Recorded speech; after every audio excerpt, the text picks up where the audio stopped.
परमेश्वर मेरी कब सुनेगा? कब हमारे लिए एक उद्धार का मार्ग खुलेगा? कब हम एक नए जीवन को पाएँगे? किस तरह हम चलें तो अपने जीवन को एक सही मार्ग और परमेश्वर के अनुग्रह में बढ़ा पाएँगे और कैसे हम जीवन को पाएँगे?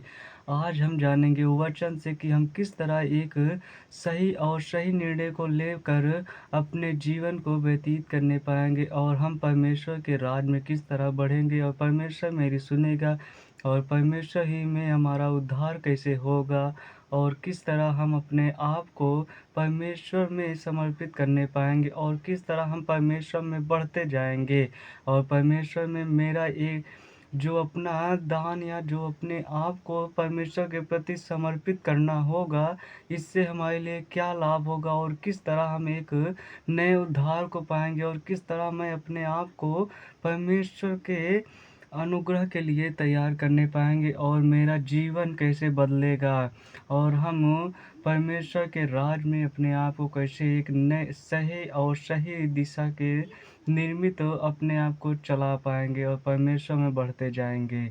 हम जानेंगे वचन से कि हम कैसे अपने आप को परमेश्वर के लिए तैयार कर पाएँगे और परमेश्वर मेरी कब सुनेगा और परमेश्वर में हमारे लिए उद्धार को कैसे एक पाएँगे।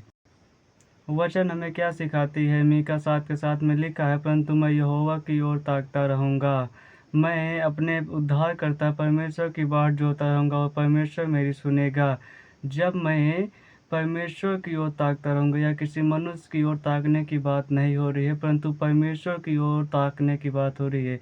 और जब हम परमेश्वर की ओर ताकेंगे और परमेश्वर के बारे में विचार करेंगे और परमेश्वर से जो कुछ भी माँगेंगे वह हमें देगा और हमारे लिए उद्धार का मार्ग खुलेगा और परमेश्वर मेरी तभी सुनेगा और हम प्रार्थनाओं में रहेंगे और जब वचनों को पढ़ेंगे और परमेश्वर के नियम के अनुसार चलेंगे और परमेश्वर के मार्ग में बने रहेंगे, तो परमेश्वर मेरी सुनेगा और हमें सब कुछ देगा।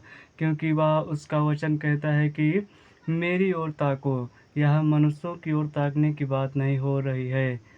इसीलिए हमें परमेश्वर की ओर ताकना है, परमेश्वर के वचनों में बने रहना है। परमेश्वर के इस वचन से आप क्या समझे? आप अपनी राय कमेंट में ज़रूर बताएं और परमेश्वर के अनुग्रह में बढ़ने के लिए आमीन को लिखें और परमेश्वर के राज में बढ़ें और इस जो हम वचनों को बता रहे हैं और जो आप सबको सिखा रहे हैं, यदि आप सबको अच्छा लगे तो सब्सक्राइब करें और लाइक ज़रूर करें और एक दूसरों के पास शेयर करें और परमेश्वर में बने रहें और परमेश्वर के कामों को करें और परमेश्वर के अनुग्रह में रहें। वही एक है जो उद्धार करता परमेश्वर है, वही है जो जीवन को देने वाला परमेश्वर है।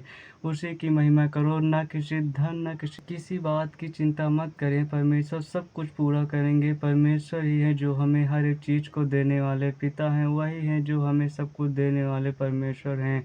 हमें उनकी बाट को जोहना है और उनके कहे हुए वचनों के अनुसार चलना है और परमेश्वर में बने रहना है। आमीन।